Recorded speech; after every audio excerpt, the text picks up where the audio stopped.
माई की अब चिंता काय की।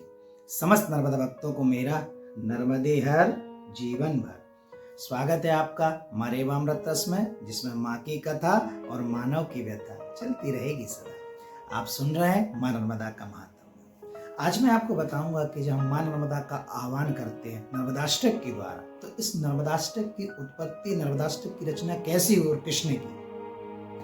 नर्मदाष्टक का जो पहला अंत, नर्मदाष्टक में 9 अंतरे हैं। जैसे पहला जो अंतर है, सविंदु सिंधु शुष्कल तरंग भंग रंजितम दुसत्सु पाप जात जात कारिवारि शयुतम कृदांति दूत काल भूत भीति हरिवर मदे त्वदीय पाद पंकजम नमामि देवी नर्मदे त्वदीय पाद पंकजम नमामि देवी नर्मदे। नर्मदाष्टक की रचना की थी आदि शंकराचार्य जी। आदि शंकराचार्य जी के जो गुरु थे उनका नाम था गोविंद भगवत पदाचार्य। ऐसा माना जाता है, ऐसा इसमें लिखा और रेवाखंड में लिखा हुआ कि नर्मदाष्टक की रचना में एक बार आदि शंकराचार्य जी के जो गुरुदेव थे गोविंद भगवताचार्य जी, वो अपनी कुटिया में बैठे तप कर रहे थे। ओमकारेश्वर की बात है, वो अपनी कुटिया में बैठे तप कर रहे थे।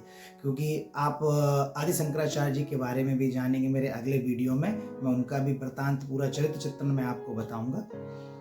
तो आदि शंकराचार्य जी के जो गुरु जी थे वो तप कर रहे थे अपनी कुटिया में, देवादिदेव महादेव के तप में लीन थे।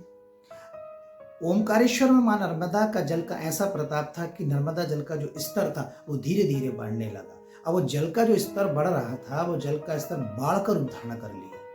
अब बाढ़ का रूप धारण कर लिया। आदि शंकराचार्य जी ने देखा कि मेरे गुरु तप में लीन है और मां नर्मदा का जल स्तर बढ़ रहा है, तो क्या किया जाए। ऐसा ना हो कि थोड़ी देर के बाद मां नर्मदा का जल स्तर इतना बढ़ जाए कि मां गुरुदेव की कुटिया जलमग्न हो जाए।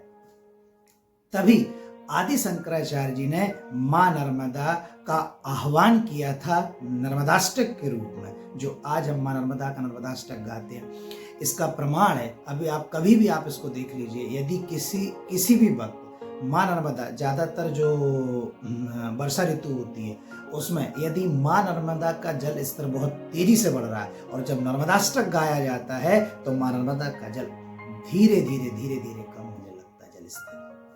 ये महत्व, ये महिमा है मां नर्मदा के नर्मदाष्टक की, कि मां नर्मदा का जल धीरे धीरे कम होने लगता है। आदि शंकराचार्य जी ने अपने गुरु को और गुरु की कुटिया को बचाने के लिए नर्मदाष्टक की समय रचना की। उन्होंने मां नर्मदा का नर्मदाष्टक गाया, मां नर्मदा का आह्वान किया और धीरे धीरे जल स्तर कम होने लगा। ये ओमकारेश्वर की बात है। ऐसे नर्मदाष्टक की उत्पत्ति, रचना हुई और आदि शंकराचार्य जी ने की थी। आदि शंकराचार्य जी के जीवन का चरित्र चित्रण आप अगले वीडियो में सुन सकते हैं। आप देखते रहिए मां रेवामृत रस, मां की महिमा विस्तार से।